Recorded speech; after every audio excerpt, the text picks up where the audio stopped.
The number of kids needing foster care in Crosse County hit an all-time high last year, and county officials say there is still a lack of foster parents in our area. News 8's Jordan Fremstad joins us now with more on the need facing our community.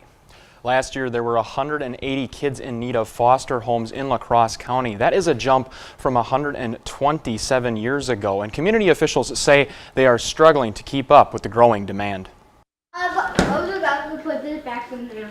Crosse County leaders are busy recruiting new people to become foster parents. But we're still coming up short. Crosse County Foster Care Supervisor Lila Barlow says current foster parents are having to take in more children. The need is greater than what we have, so many times foster parents are taking in 2 or 3 children from multiple homes, working with multiple social workers, and it's tough not only for the foster home but also for the kiddos. Last year, La Crosse saw its foster care needs rise by 60 children, resulting in foster parents like Bill Robbins to step in and help in the recruiting process. There's been people in foster care for a long time, and if we're not replacing them as they age out themselves, then we are going to continue this shortage. Bill and his wife became foster parents 5 years ago. Robbins says it's a great chance to make a real difference. Both of us felt we could change a life, help a family.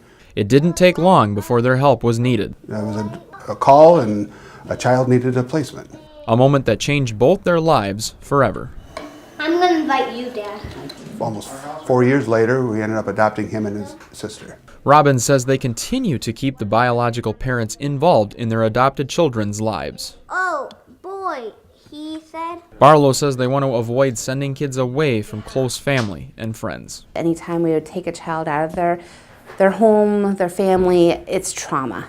Us being involved in taking placement is another trauma, and sometimes the most significant for a child.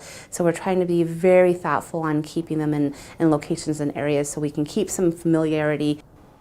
Crosse County Human Resources says they are having to reach out to different counties and sometimes outside of the state for help. Barlow says they are looking for all kinds of foster parents, from emergency foster parents who can take kids for short periods of time, as well as long-term foster parents. And Barlow says every situation is different, but they always try to reunite children with their biological parents when the time is right. Mike?